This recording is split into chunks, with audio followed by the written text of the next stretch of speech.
5, 4, 3, 2, 1.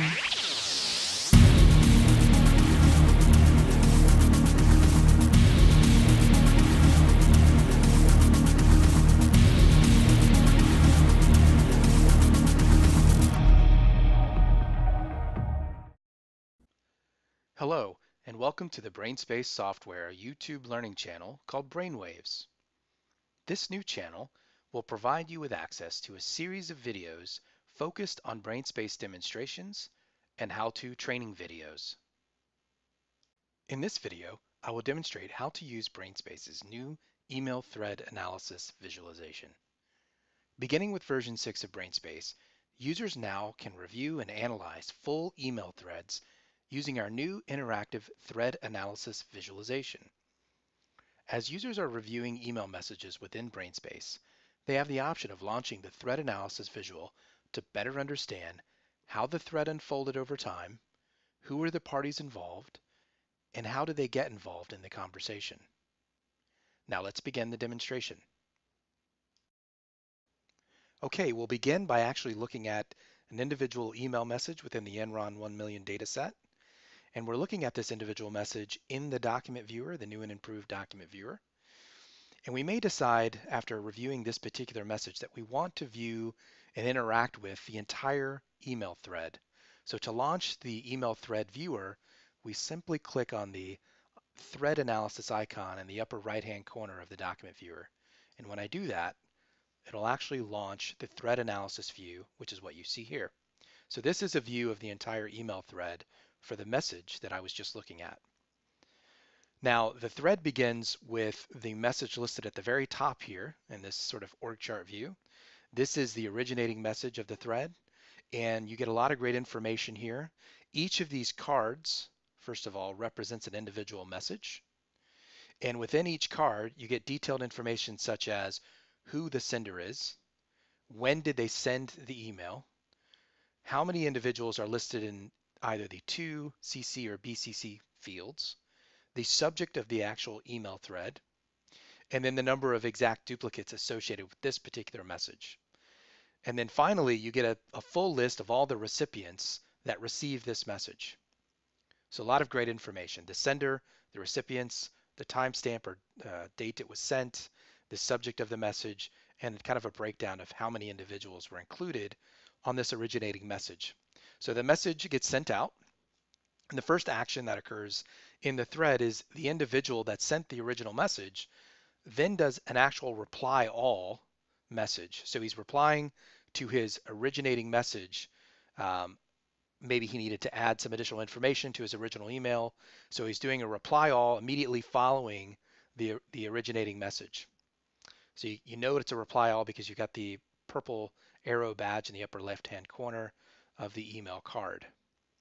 And then the next action that's taken is he replies all again to the second message. So it's another reply all. It is the original sender replying to everyone on the original message that was sent out, as well as the subsequent reply message. So you've got the original sending message, you've got the original sender replying all, then you've got the original sender replying all again, and then you start to see other individuals replying to his second message that he sent out, or his first reply all. You know it's a reply. There's a white badge in the upper left-hand corner. This indicates that it's a reply, but to a select group of individuals and not a reply all. A reply all would be the purple badge in the upper left-hand corner. This is a reply to a select group of individuals.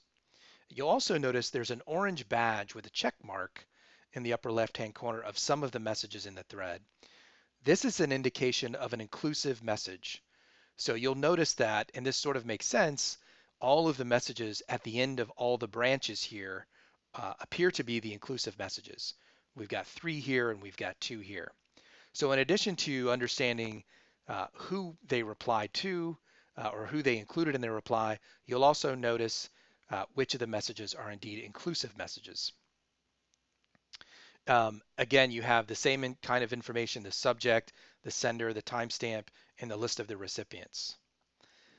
Now we have this individual, after replying all, he then appears to forward a message to someone and includes himself.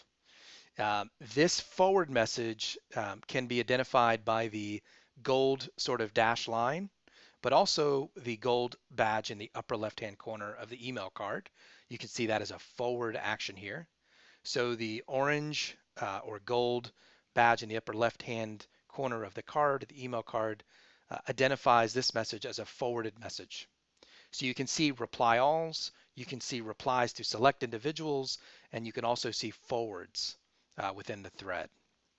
There is another reply all that occurs here by the same sender, the original sender, and then there's also another forward that occurs as well. So you can see how this message unfolds, how individuals get involved, how do individuals respond, are they forwarding information along to other parties, are they replying to select individuals or replying to all. If you want to see any particular message, you can simply click on that card and it will load that message into the document viewer. And to get back to the thread analysis view, you can simply click on the View Thread Analysis icon within the document viewer. Now, some other things that you can do with this visualization is you can apply tags to the messages within this thread. You can add this thread to a notebook. You can also see if any messages within the thread have already been coded a certain way. For example, I've got a field or a tag called LJM, and I want to know if any documents within this thread have been coded responsive. I can simply select that tag and that choice, and those emails will highlight in blue the ones that have been coded with that field and that particular choice. I can also include other tags and other choices as well. So if I want to see which messages within the thread have been coded non-responsive, for example, I can select that particular tag and choice within my highlighted tag dropdown, and I can see that we do indeed have a message within this thread that's been coded non-responsive. You can also see the chronology of the thread itself. So if I turn chronology on, this basically applies a number to each message in terms of how those messages were created as the thread was built out. So you can see that this is the original message, this was the second message created in the thread, and so on. So if you want to see exactly from a chronology standpoint how each message was created and became part of the thread, you can enable the Show Chronology view. You can also turn that off if you'd like. Notice each thread has a unique identifier, and that's indicated here. So this is the actual thread ID for this particular thread. It's unique identifier for this particular thread within your data set. You can use this thread ID to search for this thread. Obviously, you can save this particular thread as a saved search. You can use this ID to locate this thread at a later time. We've talked about being able to tag messages within the thread or add this thread to a notebook. So again, a lot of action you can take with this particular thread analysis view. You can also see, in terms of all the individuals involved in the email thread, where do they appear in terms of the to field, CC field, BCC field, and the sender field. So you can sort of get an indication of level of participation. Were they sending messages? Were they just being CC'd on messages? Were they being blind copied? So all this information can be gathered from this sort of breakdown of the traffic within the thread here. One more thing I'll show you is for larger threads, and I'll show you an example of a really large thread and how that plays out in the viewer. So here I've got a really elaborate thread. It's quite complex, and if you look down in the lower left-hand corner, this is what we call the Thread Visual or Thread Analysis Navigator. So this is how you navigate through the email thread. And notice what is highlighted in blue here is what I can visibly see on the screen. But obviously I have the ability to interact with this navigator and move to other parts of the thread that I can't see in sort of that default view. So where you have a really complex, really large thread that spans outside of your default view, you can navigate around the thread by using the thread navigator in the lower left-hand corner of the screen. So for larger threads, this is very useful in terms of navigating around to see how the thread unfolded, even with the more complex threads that you might have. And our thread analysis supports really, really large threads. So this is just one example. There are other examples that we have in the Enron data set that you can see those individual threads and how they unfolded. This concludes our demonstration of how to use email thread analysis in BrainSpace. For more detail on thread analysis, including step-by-step instructions on how to use any of our BrainSpace features, please visit our new BrainSpace support station at docs.brainspace.com. If you need to get access to that support station, please contact BrainSpace support at support@brainspace.com. Thank you.